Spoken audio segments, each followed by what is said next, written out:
ऐसी जोडी करा रामकंठी धरा तेने चुके फेरा गर्भवास। आवाज कमी कर। नाशिवंत अटी प्रिया पुत्र धन बीज ज्याचा क्षीणतेची फळ। नाव धड करा सहस्र नामाची ते हे भव सिंधू सिथडी पावे। नाशिवंत अटी प्रिया पुत्र धन बीज ज्याचा क्षीणतेची फळ। तुका मने काळा हाना तोंडावरी। भाता भरा हरी राम बाणे। नाशिवंत अटी प्रिया पुत्र धन बीज ज्याचा क्षीणतेची फळ। यवंत प्रविश मम वाचमिमां प्रसूतां संजीवयत्यखिल शक्तिधर स्वदाम्नां। अन्याउष्यस्तचरण श्रवणत्वगादिं प्राणा नमो भगवते पुरुषाय तुभ्यं। पांडुरंगा करू प्रथम नमन दुसरे चरण संताचिया। त्यांच्या कृपादाने कथेचा विस्तारू बाबाजी सद्गुरु दास तुका। थोडा कमी करा जो। अलंकापुरी रम्य सिंहासनस्थं पदांभुज तेजस्फुर्दि प्रदेशं। विधीन्द्रादि देवे सदास्तु यमानं समाधिस्थ मूर्तिं भजे ज्ञानदेवं। नमो ज्ञानेश्वरा निवृत्ति उदारा सोपान देवा। मुक्ताबाई नमो त्रिभुवन पावनी अदत्रे जननी देवाची। संपाद्य ज्ञानंच विदाय भक्तिं विलोकितो येन समाधि राजा। वैराग्यवंतं सुविचारयुक्तं नमामि जोगं शिरसा गुरुन्तं। नमो सद्गुरु तुकया ज्ञानदीपा। नमो सद्गुरु सच्चिदानंद रूपा। नमो सद्गुरु भक्त कल्याण मूर्ती। नमो सद्गुरु भास्करा पूर्ण कीर्ती। काय माझी वाणी मानेल संतासी रंजवू चित्तासे आपुलिया। माझी वाणी तुझे वर्णी गुणनाम ऐसे देही प्रेम काही कळा। ऐसी जोडी करा रामकंठी धरा तेने चुके फेरा गर्भवास। नाशिवंत अटी प्रिया पुत्र धन बीज ज्याचा क्षीणतेची फळ। प्रस्तुत प्राप्त प्रसंगी प्राप्त वेळी चिंतन रूपी सेवेसाठी जो निवडलेला अभंग आहे हा जगद्गुरु जगन्मान्य देहूचे सुप्रसिद्ध साधू वैराग्याचे महावीर ज्ञानेश्वर तुकोबराय यांचा हा 4 चरणाचा अभंग असून या अभंगामध्ये माझे जगद्गुरु तुकोबराय मानवी देहाला आलेल्या प्रत्येक जीवाला यथार्थ असं गोड असं मार्गदर्शन या अभंगामध्ये तुकोबराय करत आहेत। या अभंगामध्ये माझे जगद्गुरु तुकोबराय तुम्हाला आणि मला सावध करत आहेत। अभंगावर काही चिंतन करण्यापूर्वी अभंगाचा प्रतिपाद्य विषय तुम्हा सर्व मायबापा समोर ठेवण्यापूर्वी थोडासा परिहार द्यायचा तो असा। भव्य दिव्य स्वरूपाचा हा एक दिवशी कीर्तन महोत्सव त्यानिमित्त तुम्हा सर्व मायबापाच्या दर्शनाचा योग माझ्या जीवनामध्ये प्राप्त झाला। कार्यक्रम काय कारणाने आहे काय निमित्ताने आहे तुम्हा सर्व मंडळीला जरी ज्ञात असलं तरी सांगण्यासाठी तुम्ही मला रात्रभर प्रवास करून सकाळी बोलवलंय। वैकुंठवासी कैलासवासी आमचे कैलासराव खंडेराव 10 तोंडे यांच्या प्रथम पुण्यस्मरणानिमित्त यांच्या वर्षश्राद्धानिमित्त या 10 तोंडे कुटुंबियांनी खूप सुंदर नियोजन केलं। मला त्या मंगल कार्यालयाला दादाने सांगितलं की म्हणे महाराज पहिलं कीर्तन आहे म्हणे तुमचं या मंगल कार्यालयामध्ये। बरोबर आहे का नाही? याच्यापूर्वी फक्त लग्नच झाले। पहिलं कीर्तन असून सुद्धा रंगदेवता लग्नापेक्षा चांगली बरं तुमच्या मंगल कार्यालयाची महाराज। नाही तर मंगल कार्यालयामध्ये कीर्तन रंगत नाही। कितीचा जरी पट्टीचा गायक असेल किती चांगला तयार पखवाजी असेल किती सुंदर कीर्तनकार असेल त्या वातावरणात रंगतच नाही। कारण इथं सगळे बेवड्यांचे हे असतात काय गुण। इथं फक्त नवरी पेल नसती नवरदेव पेल नसतो नाही तर नवरदेवाचा बाप सुद्धा पेल असतो। आणि अशा वातावरणात अशा व्यासपीठावर कीर्तनकाराने कीर्तन रंगवणं म्हणजे खूप अवघड जातं। विठ्ठल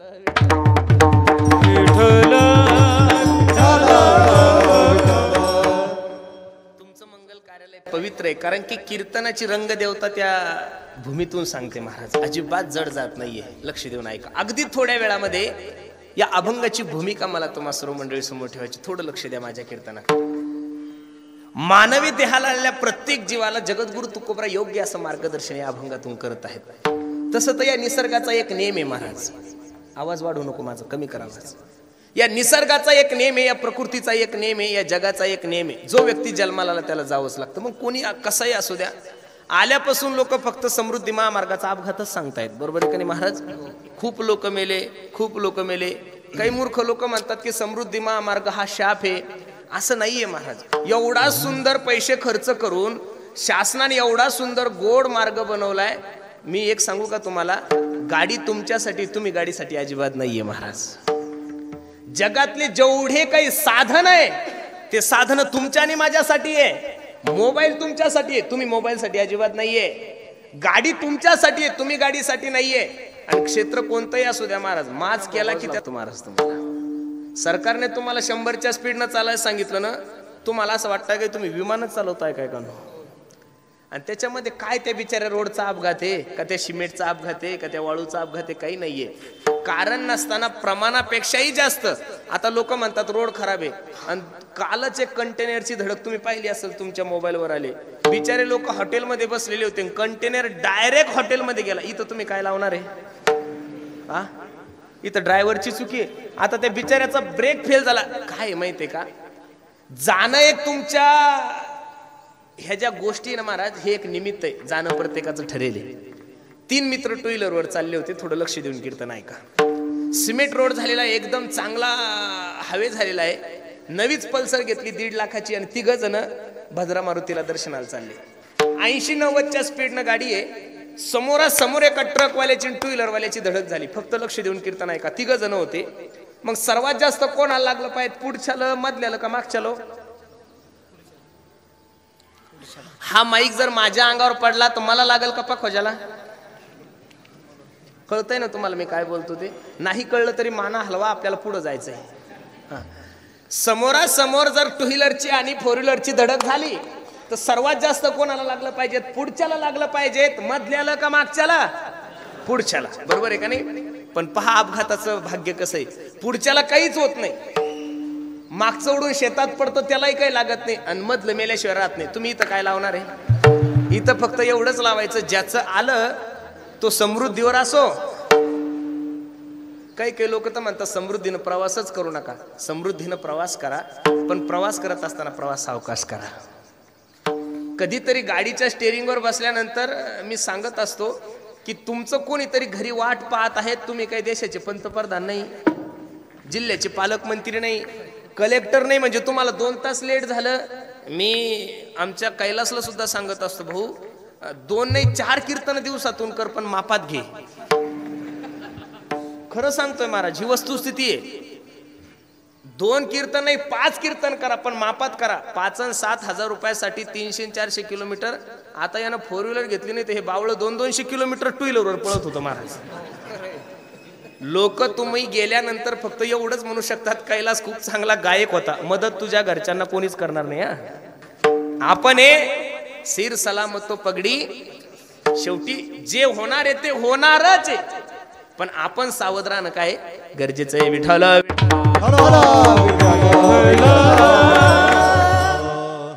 निसर्गाचा एक नियम आहे, या प्रकृतीचा एक नियम आहे. जो व्यक्ती जन्माला आला त्याला जावंच लागतं. कबीर महाराज किती गोड सांगतात पहा. आया है सो जाएगा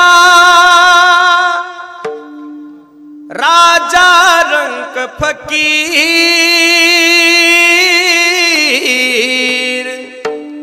कोई सिंहासन चढ़ा कोई बंधा जंजीर. ये थे नाई बुरा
प्रश्न असा आहे, ज्या विश्व मालकाने हे विश्व निर्माण केलंय, ज्या जगाच्या मालकाने हे जग निर्माण केलंय, त्या विश्व मालकाच्या बापाला जर या मृत्यू लोकाची यात्रा संपून जावं लागली तर तुमचा आणि बाप तुम्हाला मला सोडून गेला यात काहीच नवल नाही. लोक म्हणतात महाराज माझे वडील अपघाताने गेले, काही लोक म्हणतात माझे वडील कॅन्सरने गेले, काही लोक म्हणतात माझे वडील कोरोनात गेले, काही लोक सांगतात माझी आई या अमुक टमुक रोगाने गेली. खरं सांगू का, माणसं तुम्हाला सोडून गेले, माणसं मला सोडून गेले हे जगात विशेषच नाहीये. वाक्य परत लक्ष देऊन ऐका.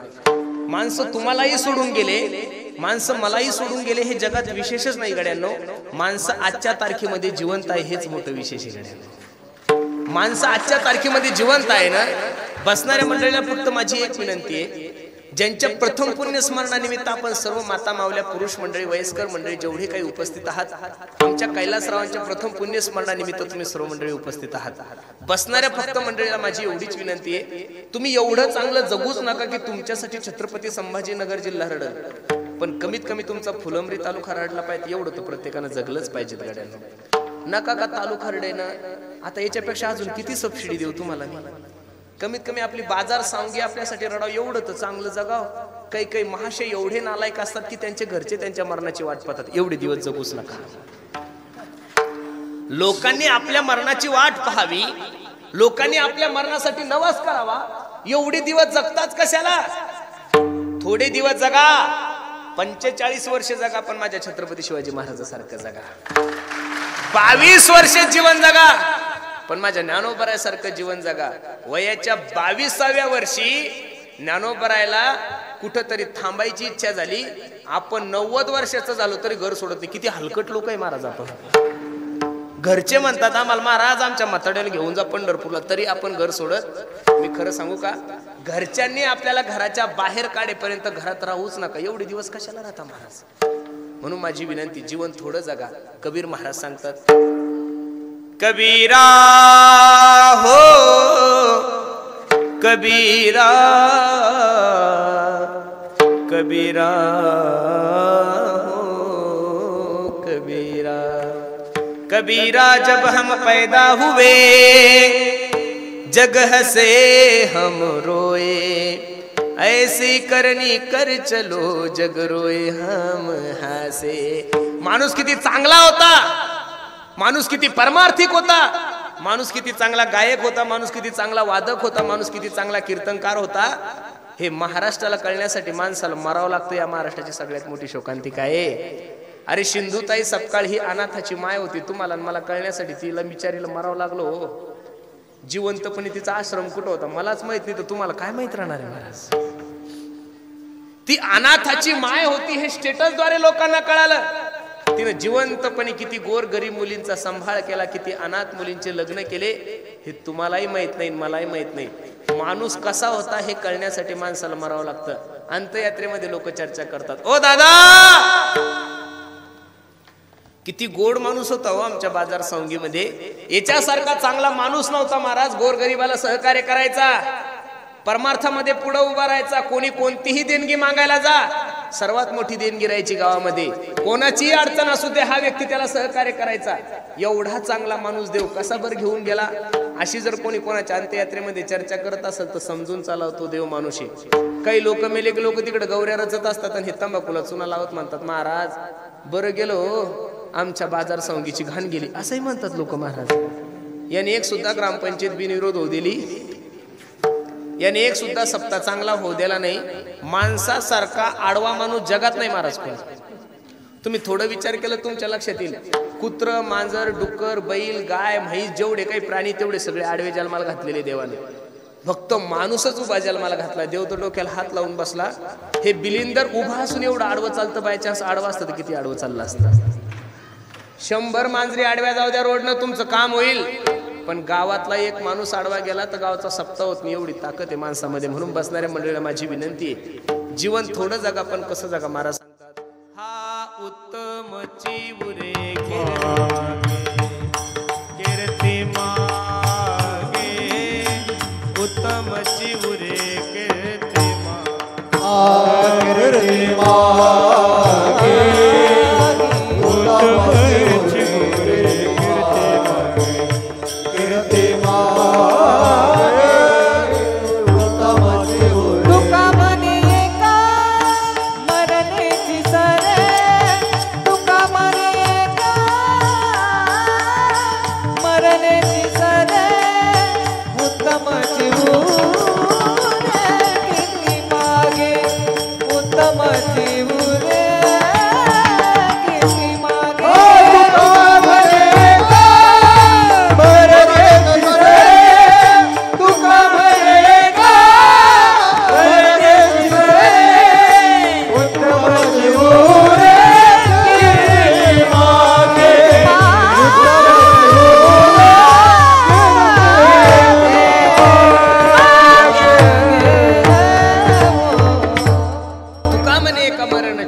उत्तमची उरे कीर्ती मागे कीर्ती मागे. तुमची उत्तम कीर्ती या जगामध्ये शिल्लक राहा वाटत असेल तर आजपासून प्रत्येकाने आपल्या जाण्याची तयारी करा. मी नेहमी सांगत असतो महाराज, थोर मोठ्या लोकांच्या जीवनाचा जर इतिहास पाहिला तर चांगला माणसाला जास्त जीवन नसतंच महाराज. करोनाचा जर थोडा सर्वे केला तर करोनाच्या काळामध्ये एक गोष्ट तुम्हाला प्रामुख्यानं लक्षात आली असेल. करोना गेला पण माझ्या मनात एक खंत होती. तुम्ही म्हणाल महाराज काय खंत होती? करोनामध्ये जे लोक मरायला पाहिजे होते ते नाही मेले हो. करोनामध्ये जे मरायला पाहिजे ते नाही मेले. त्याने ज्याने अख्ख्या गावाला त्रास दिला त्याचा 25 कोर असून सुद्धा त्याला रेमडेसिवीरची गरज पडली नाही. आणि ज्या बिचाऱ्याने कधीच कोणाचं वाईट केलं नाही त्याला नुसतं सर्दी व्हायचं निमित्त झालं, खोकला झाला आणि दवाखान्यात गेला तर डायरेक्ट कापडामध्ये बांधूनच आला, तसा आलाच नाही. म्हणून सर्वांना माझी विनंती आहे, मानवी देहाची इति कर्तव्यता काय आहे प्रत्येकाने थोडं लक्ष द्या. एक सांगू तुम्हाला, एवढा गोड नर्दे तुमच्या आणि माझ्या जीवनामध्ये प्राप्त झालाय. शास्त्रकार सांगतात, औट हात का मानव देह. तुतार्यांचा आवाज कमी कर. भगवान ने तुझको दिया खाया पिया सुख से सोया, नाहक जमाना खोया. शेतकरी राजा तुमचा परिसर बरा वाटतो, थोडं पाऊस झालेला दिसतोय, पेरणी झालेली. अजून सुद्धा महाराष्ट्रामध्ये 70% ठिकाणी पेरणी नाहीये महाराज. शेतकऱ्यांनी बी भरानं घरात आणून ठेवलंय, काही काही बिचाऱ्यांनी लावलंय, पाऊस नाही त्याच्यामुळे ते सुद्धा टेन्शन मध्ये. लक्ष देऊन ऐका, पेरणी कशी करायची याची तयारी तुम्ही 2 महिने अगोदर करता. 2024च्या आमदारकीची तयारी तुम्ही आतापासून सुरू केली. कार्यकर्ते तर खूप टेन्शन मध्ये सध्या. तुम्ही त्यांचा आदर्श घ्या. तुम्ही कोणाचा आदर्श घ्या? त्यांचा आदर्श घ्या. तुम्ही त्या नालायकासाठी स्वतःच्या भावाला बोलत नाही. तुम्ही त्या मूर्खांसाठी वर्ग मित्राला सुद्धा बोलत नाही. आणि ते नालायक सगळे एका ठिकाणी येऊन देश लुटायचे स्वप्न पाहतात. त्यांच्यापासून सावध राहा, तरच तुमचा विकास होईल, तसा विकास होणार नाही. ते वरच्या लेवलवर त्यांनी काही केलं तरी चालतं, त्यांनी त्यांची पोरगी मुसलमानाला दिली तरी चालती. आपण फक्त जाती धर्म पाळा. आपल्याला सगळं अवघड झालेलं आहे. म्हणून माझी बसणाऱ्या मंडळीला विनंती आहे, प्रत्येकाने राजकारण करा, पण राजकारण त्यांच्यासारखं प्रामाणिक राहून करा. राजकारण तुम्हाला करत असताना त्यांचा आदर्श घ्या. भांडणही करा गावामध्ये, पण जर गावाच्या हिताचा विषय असेल तर सर्व पक्षीय लोक एकत्रित या आणि गावाचा विकास करा. जसं ते म्हणतात, आता विकास करतात का भकास करतात काही कळत नाही महाराज. काय चाललंय राजकारणात काही नाही. जोपर्यंत आमच्यासारखे तरुण कीर्तनकार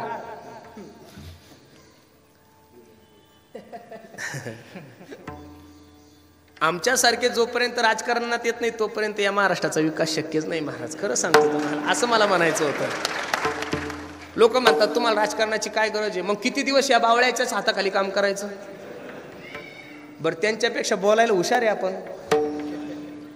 बरं, जीवनात काही काळोपान राजीवाद नाहीये. त्यांना वयाच्या 60व्या वर्षी जेवढा मान भेटायचा ज्ञानोबराय तुकोबरायच्या कृपेने तो आम्हाला 25व्या वर्षी भेटला. त्याच्यामुळं मानाची अपेक्षा नाही आणि पैशाची अपेक्षा नाही. खरं सांगू का महाराज, राजकारण चुकीचं का होत चाललंय माहितीये का? चांगले लोक राजकारणापासून दूर चालले, त्याच्यामुळे राजकारण चुकीचं होत चाललंय महाराज. चांगल्या लोकांनी तिथं उतरा. जोपर्यंत तुम्ही समाजासाठी पर्याय निर्माण करत नाही तोपर्यंत समाज तुमचा स्वीकार करणार नाही. विठ्ठल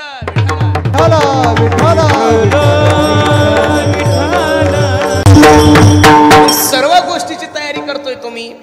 इलेक्शन कसं लढायचं त्याची तयारी करता, पेरणी कशी करायची त्याची तयारी करता.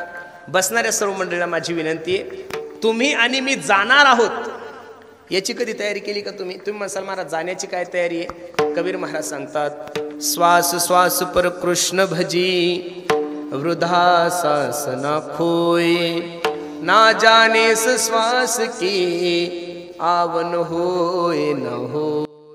मरणाची कारे, मरणाची कारे,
जाणार आहात, या मृत्यू लोकांमधून तुम्हाला एक दिवस जाणं आहे, या गोष्टीची प्रत्येकानं तयारी करा. एवढा गोड नर्दे तुमच्या आणि माझ्यासाठी निर्माण झालाय. कोहम कथमिदम जातम, मी कोण ऐसा करावा विचार म्हणे ज्ञानेश्वर निवृत्तीचा. सर्व गोष्टीची तयारी करताना मग हा देह नाशिवंत आहे, हा कधी ना कधीतरी जाणार. हे काळानं काळाची तोंडी घातली लोणी, पाख पाखरी तव हे सरे क्षणभंगूर जीवन की कलिका कल प्रातको खिली ना खिली. अरे कपातला चहा कपातच असतो, बशीतला बशीत गेला. लोक म्हणे चहा पेत होते, मारायला उशीर लागत. जगातल्या सगळ्या गोष्टी महागल्या गाड्यांनो. आता जिओचं रिचार्ज महागलंय, मोबाईल महागले, घरातले सगळे गॅस महागले, एसट्या सगळं महाग झालंय, शेतीचे अवजारे महाग झाले. या जगात सर्वात स्वस्त जर काय झालं असेल तर माणसाचं मरण झालेलं आहे. आणि कोण दिवस येईल कैसा नाही देहाचा, म्हणून जाण्याच्या अगोदर प्रत्येकाने सावध व्हा. प्रत्येक साधू संतांनी तेच कार्य केलंय. उठा जागे वारे आता, स्मरण करा पंढरीनाथा. आता जागा रे भाईनो जागा, आता जागा रे भाईनो जागा, आता जागा रे भाईनो जागा, आता जागा रे भाईनो जागा.